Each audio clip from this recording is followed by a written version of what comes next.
And away we go. Another game preview for On 3. Good times. This is a heck of a matchup tonight, again, in the Peach Bowl, I should say. Georgia and Ohio State. Palmer Thombs going to join us right now from DawgsHQ.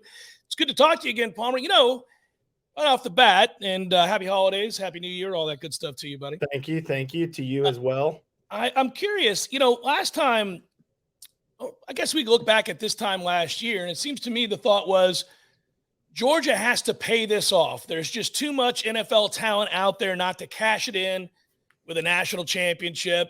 And boom, that happened. Got the monkey off the back. Georgia now, though, of course, is the hunted and defending national champion. I guess give me a big picture of what it's been like this season. Compare and contrast those 2 years for Georgia as the hunted and what that's been like for this team. Still really talented, still undefeated, still really good, still the odds-on favorite to win the national championship. But it's different when you're the top dog and you've climbed the top of the mountain and you're fending everybody off. It definitely has felt different. I mean, I think you sense that among the Georgia fan base. As much as the team has tried to avoid it, I feel like you sense it a little bit in speaking to them. It's not a complacency. Kirby made that very clear from the get-go. Hey, we are not going to be complacent. You talk about the hunter and the hunted. Well, that's been one of his big themes this year. And he's like, look, we are not going to be hunted. We are going to be the hunter. We will always be the hunter here. And I think that's a mentality that gets embraced, from top to bottom in Athens. And so, like you said, it's still an incredibly talented group. Did I think that they would get to this point? I felt like coming into the year that you looked at this offense and they were, veteran group, obviously a very veteran quarterback, 6th year Stetson Bennett, weapons around him. You felt like they could click. I did not expect the defense to click nearly as well as they have. And they've once again been a strength. And so I guess, going into next year, next year is they're going to bring back most pieces, but next time that you think that Georgia's defense isn't going to be all that, just remember Kirby Smart, not Dan Lanning, but Glenn Schumann, Will Muschamp, all those guys, they have established a culture there, a standard where, that defense is going to be good. And so, as comparing and contrasting the 2 years, they've been different, but the expectation has been the same, that Georgia has the talent and Georgia should be competing at this level. It's a level fans have wanted Georgia to compete at for a while. And I think that, Kirby in his second year getting them to the playoff, getting them over the hump last year, and now trying to, get them into rarefied air of being back-to-back national champions. Oh, yeah. They're the elite program in the nation right now. They've kind of surpassed Alabama. I think most fans of the college game would accept that. To your point, you see those guys litter the draft board last year and sit back in awe at those totals. And then as college football fans, we all sat back and watched Georgia put the pieces together yet again, reload, as they say, for the elite teams. You would expect that's the case. Not like Georgia's not recruiting well. So a lot of talent still in the backdrop after every one of these guys leave as well. To that point, I'm kind of curious. I actually think that's the matchup tonight, Palmer. I'm curious. Defensive line against Ohio State's rushing attack and Mayan Williams. Are they going to turn this into a game where C.J. Stroud once again has to throw it 50, 55 times a game because they can't get the run game going against the Georgia strength, which is littered with talented players up front in that front seven? Or do you think Ohio State has any success running the ball at all? If I were the Ohio State offensive coordinator, Kevin Wilson, I would not even try to run the ball. I would take the 2021 SEC championship game Alabama approach. And, obviously they had a talented running back as well, but you look at the weapons that they had at receiver and the trouble that they gave that incredibly talented group. I think as you look at this year's Georgia group, the weakness, the strength is up front. Once again, you don't have Jordan Davis, Trayvon Walker, Devontae Wyatt, but you've got Jalen Carter, and he's just as freakish as those guys.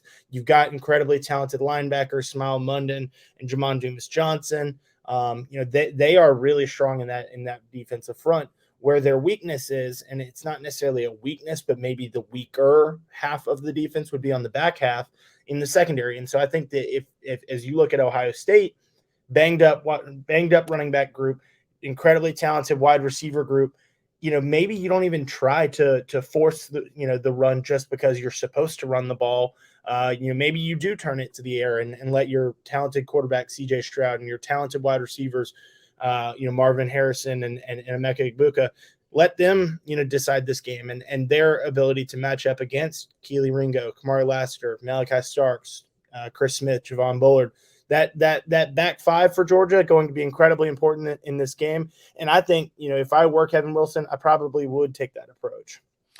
Palmer, while we're getting into the matchups there, and I tend to agree with you, I think I would throw it around the lot as best I can if I felt like I could protect CJ Stroud up front. That's a big if.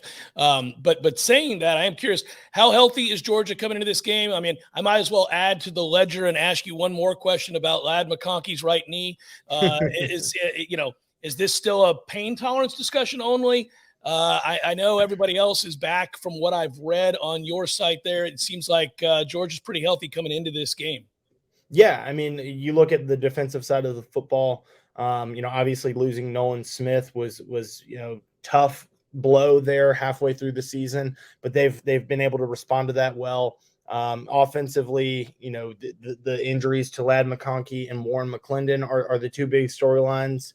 Warren at right tackle, an incredibly talented guy, somebody who's veteran there, started, 20 plus games in a row. Every game this year, every game last year, goes back into that 2020 season as well.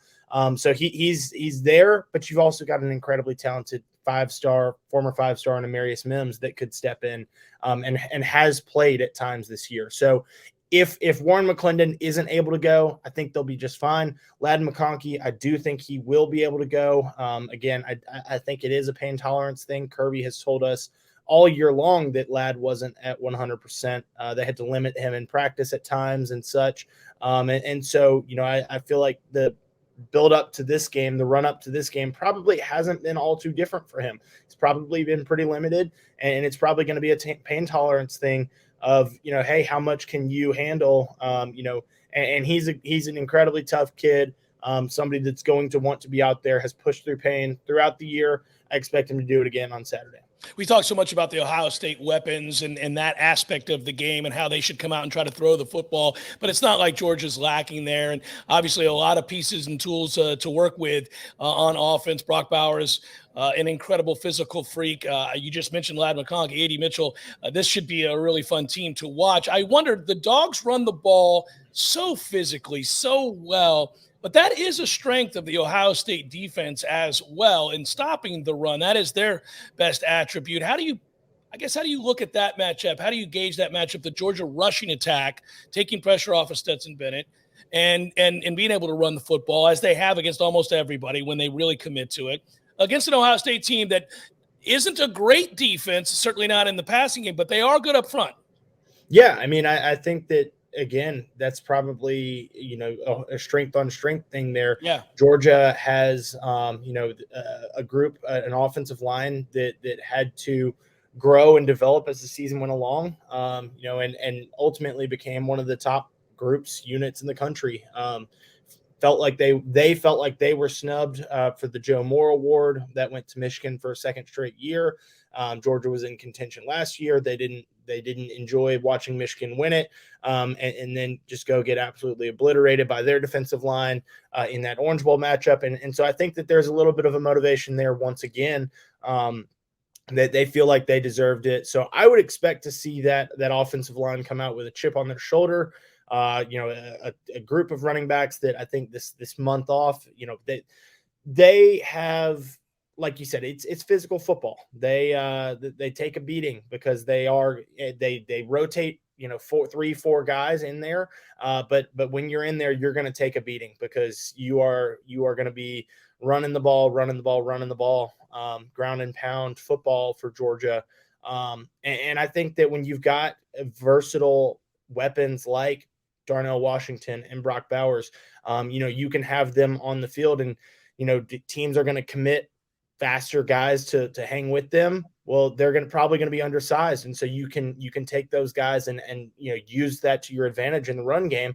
I think Georgia is going to still try to run the ball, but like you said, looking at the Ohio State defense in the build up to this one, I do think that's their strength. So there is going to be some pressure on Stetson Bennett, and how he performs is ultimately going to is probably going to be a deciding factor in this game. Kirby says it time and time again that quarterback play is typically the ultimate deciding factor. And good news for him. He's played pretty well in these big stages before. Yeah, he plays with a lot of confidence in these bigger games. People look at him and they watch him and they think, I don't know, Stetson Bennett might be the weakness. And then he shows up big in these biggest moments. So that experience, man, there's no getting past that, right? When you've done it in the biggest moments and had the most pressure on you, it's tough. You can't replicate that in practice. So certainly he's been able to do that. Final thing here, I guess your feel for this team, they're going to get a fight from Ohio State. I'm sure the Buckeyes are tired of being told that they're not any good and they lost to Michigan again. They shouldn't be in the playoffs to begin with. Ohio State's not good enough to beat Georgia. Georgia, though, I think certainly understands all of that and has played with a chip on their own shoulder in every one of these types of big games. So I guess your thought as to how this game plays out, do you see Georgia winning it? I do see Georgia winning this one. Like you said, I think we're going to see a really good game. Two very talented teams. I've said this a lot throughout. Going into the season, I thought that there were three teams capable of winning a national championship: Alabama, Ohio State, Georgia. You've got two of those teams playing in this game here. So incredibly talented teams. Obviously 13 games in the case of Georgia, 12 in the case of Ohio State, changes how you look at a team. And that's why Georgia is the favorite. They've had a stronger season up to this point. But, when it's a one game situation like this, when you get in a playoff like this, you can really put aside what has happened. And ultimately it's going to get decided on the field at Mercedes-Benz Stadium. So I'm excited to see it. I do think Georgia wins, but I would probably take Ohio State to cover. So I think that with that being the case, we're probably looking at a one-score game and probably a very strong semifinal, something that we haven't seen all too often over the course of this college football playoff. There you have it, folks. Palmer is telling you, if you're a sporting guy or gal, take those points in the Buckeyes, but bet Georgia to win the game. I like it. It's fun. Great job all year long, Palmer. I always love your stuff. Appreciate you at DawgsHQ. For all things dogs, folks, that's where you go. Be well, good sir. Enjoy the game. Hope to talk to you again down the line. Of course. Thanks, Jeff.